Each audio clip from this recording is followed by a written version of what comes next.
انا عايزاك تسيب كل حاجة في ايدك وتتخيل معايا كده اننا دخلنا الجنة. يا ترى هنشوف ايه وهنقابل مين؟ ويا ترى هنفتكر الدنيا واللي حصل فيها ولا لا؟ ولو الرجال ليهم الحور العين، النساء هيكون ليهم ايه؟ تعالوا معايا اقول لكم الحكاية باختصار.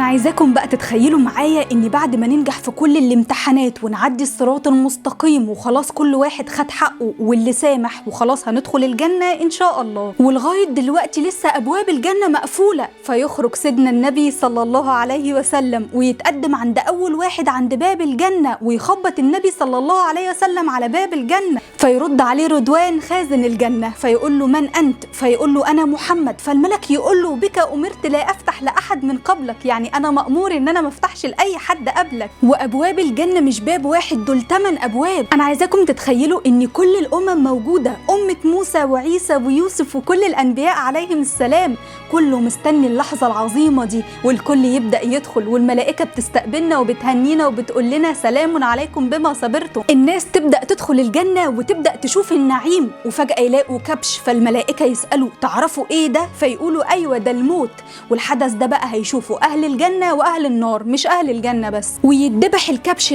ده معناه ان خلاص خلود مفيش موت، والخبر ده بقى سعيد جدا على اهل الجنه ولكن حزين جدا على اهل النار. وخلاص بقى اهل الجنه مبسوطين باللي هم فيه، ما لا عين رأت، في الجنه كل حاجه جميله. وهنسمع صوت ربنا سبحانه وتعالى بينادي على اهل الجنه، فنرد كلنا ونقول لبيك ربنا وسعديك.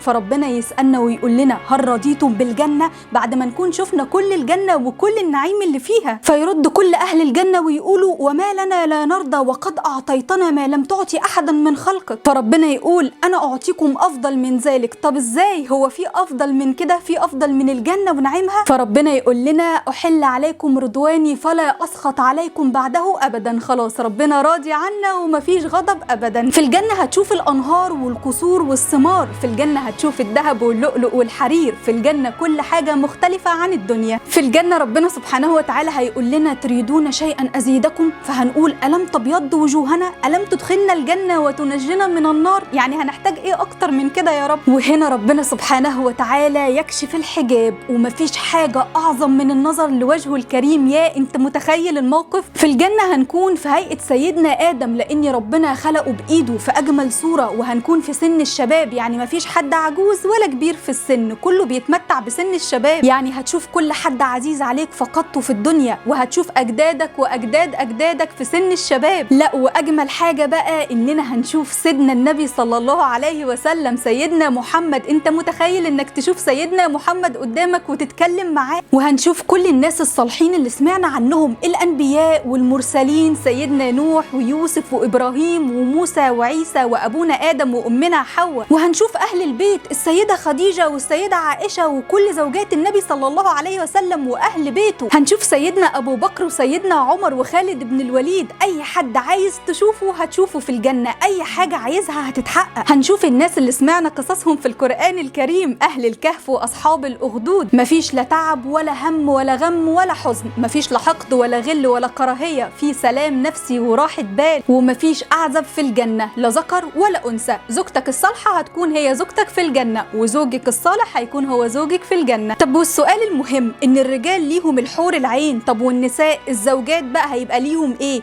يقال والله اعلم، لان في خلاف في النقطه دي، ان الزوجات هيبقوا احلى من الحور العين في الجنه. والجميل بقى ان اهل الجنه هيفتكروا احوالهم في الدنيا كانت عامله ازاي، ويحمدوا ربنا سبحانه وتعالى على النعيم اللي هم بقوا فيه. ربنا يرزقنا ويرزقكم الجنه، اللهم امين. ما تنسوش تكتبوا لي رايكم في التعليقات وتدعوا ان ربنا يرزقنا جميعا بالجنه. وما تنسوش تعملوا لايك وشير للفيديو عشان يوصل لكم كل جديد، وتتابعوني على صفحه الفيسبوك والتيك توك والانستجرام. هسيب لكم كل روابط الحسابات في صندوق الوصف.